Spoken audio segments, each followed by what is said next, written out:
మేడ్చల్ పట్టణంలో పూరి జగన్నాథ స్వామి రథయాత్ర వైభవంగా నిర్వహించారు. మేడ్చల్ పట్టణంలో ఇస్కాన్ సంస్థ ఆధ్వర్యంలో జగన్నాథ రథయాత్ర అనంతరం కిష్టాపూర్లోని ఓ ఫంక్షన్ హాల్లో ఏర్పాటు చేసిన కార్యక్రమంలో గవర్నర్ రాధాకృష్ణన్, మేడ్చల్ మల్కాజిగిరి ఎంపీలు ఈటల రాజేందర్, బీజేపీ జాతీయ నాయకుడు మురళీధర్, బీజేపీ జిల్లా అధ్యక్షులు విక్రమ్ రెడ్డి మరియు ఇస్కాన్ సంస్థ ప్రతినిధులు పాల్గొన్నారు. ఇస్కాన్ సంస్థ ఏర్పాటు చేసిన జగన్నాథుని రాష్ట్ర గవర్నర్ రాధాకృష్ణన్ దర్శనం చేసుకున్నారు. అనంతరం ఏర్పాటు చేసిన కార్యక్రమంలో గవర్నర్ రాధాకృష్ణన్ మాట్లాడుతూ ప్రజలు ప్రస్తుతం పాశ్చాత్య సంస్కృతికి అలవాటు పడుతున్నారని, ఇది దురదృష్టకరమని, ఒక పక్క ప్రపంచంలోని అన్ని దేశాలు భారత సంస్కృతిని ఆచరిస్తూ ఉంటే భారతదేశంలో మాత్రం పాశ్చాత్య పోకడలను అనుసరిస్తున్నారని, ఇది ప్రమాదకరమైన విషయమని పేర్కొన్నారు. ఈ కార్యక్రమంలో ఇస్కాన్ సంస్థ ప్రతినిధులు, భక్తులు పెద్ద ఎత్తున పాల్గొన్నారు.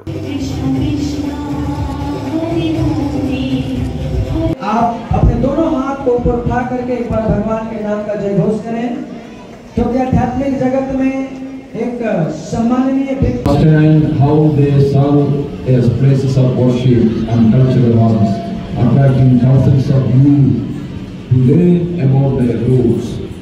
Srila Prabhupada, he tirelessly introduced traditional Vedic philosophy to the world, translating and commenting on the important texts like Bhagavad Gita into 89 languages. Bhagavad Gita in 89 languages, that is the greatest achievement of our Srila Prabhupada ji.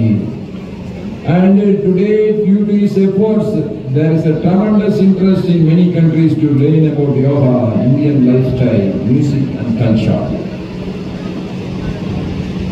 Our elders have always designed the life for living, not for running. The Western culture is always for running, not for living. This interest brings thousands of international tourists and devotees to the holy places like Vrindavan, Puri and Mayapur, contributing to the regional development. However, to me, this greatest achievement was serving as an exemplary ambassador of India as our Indian ancient civilization. We carry the traditional values. మరిన్ని updates కోసం మా ఛానల్ని subscribe చేయండి.